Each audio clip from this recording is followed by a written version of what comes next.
அவர் வாகனத்தில் நிற்கிறதுக்கு அலோவ் பண்ணிட்டாங்கன்னா கூட பிரச்சனை ஓஞ்சிடும், பார்த்துட்டு போயிடுவோம். வாகனத்தை விட்டு வெளியில் வரக்கூடாது, கையசைக்கூடாது, அப்படிலாம் கட்டுப்பாடுகள் விதிப்பதற்கு எந்த அதிகாரமும் காவல்துறைக்கு கிடையாது.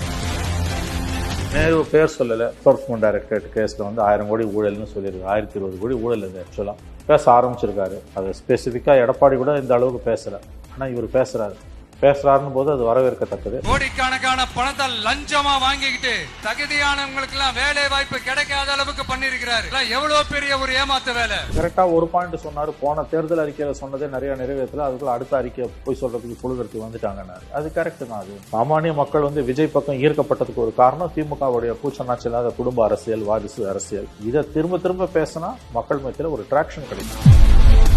களம் ரொம்ப கடினமானது. கடந்த அடுத்த 19 நாட்களில் விஜய்க்கு டிராக்ஷன் கூடுதுன்னு தெரிஞ்சதுன்னா ஏற மாற்றுவாங்க திமுக. ஆளும் கட்சியின் உண்மையான முகத்தை தாவேக்கா தரிசிக்கும். அது மாதிரி இடையூறுகள் நடைபெற வாய்ப்பு இருக்கு நீங்க நினைக்கிறீங்களா?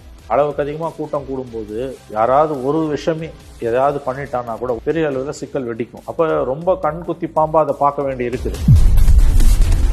விஜய்க்கு எதிரான பிரச்சாரத்தில் திமுக அதிமுக 2 பேரும் கையை கொடுத்துட்டாங்க. எவ்வளவு தூரம் அநீதி இழைக்கப்பட்டாலும் வாய் திறக்க மறுக்கிறாங்க. அந்த ஒரு ரிஸ்க் இருக்கு. He was left to fend for himself. தனி மரம் தான் இன்னைக்கு, அவருக்குன்னு யாருமே கிடையாது.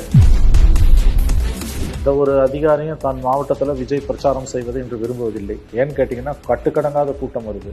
மற்றவங்களுக்கு வர கூட்டத்தில் இந்த பிரச்சனை இல்லை, அது அழைச்சு வரப்பட்ட கூட்டம் தான். ஸ்டாலினுக்கும் எடப்பாடிக்கும் கூட்டிட்டு வர கூட்டம், சந்தேகமே இல்லை.